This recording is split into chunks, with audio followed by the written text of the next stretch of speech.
ലോകായുധ പ്രസ്ഥാനം മഹാരാഷ്ട്രയിൽ ആരംഭിച്ചതിന് ചില കാരണങ്ങളുണ്ട്. അഴിമതി, സാമൂഹിക അനീതി, സർക്കാർ ഉദ്യോഗസ്ഥരുടെ അലംഭാവം തുടങ്ങിയവയായിരുന്നു ഇതിനു പിന്നിൽ. പ്രശസ്ത സാമൂഹിക പ്രവർത്തകനായിരുന്ന അബാസാഹബ് ഗോറാണ് ഈ പ്രസ്ഥാനം നയിച്ചത്. പ്രസ്ഥാനത്തിന്റെ പ്രധാന ആവശ്യങ്ങൾ എന്തൊക്കെയായിരുന്നു എന്നറിയാൻ നിങ്ങൾക്ക് താല്പര്യമുണ്ടോ?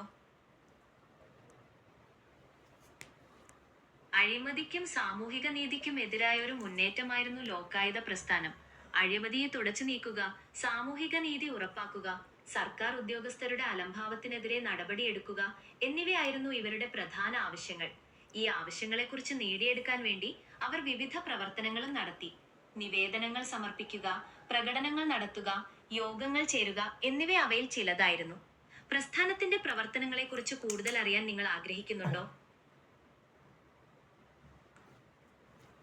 ലോകായുധ പ്രസ്ഥാനം മഹാരാഷ്ട്രയിൽ ആരംഭിച്ചതിന് ചില കാരണങ്ങളുണ്ട്.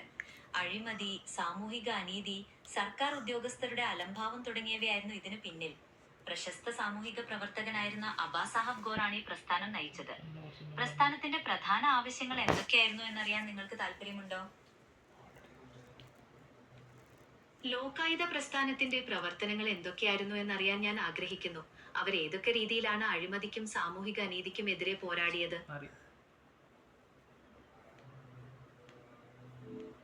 ലോകായുധ പ്രസ്ഥാനം അഴിമതിക്കും സാമൂഹിക അനീതിക്കും എതിരായി വിവിധ രീതികളിൽ പോരാടി.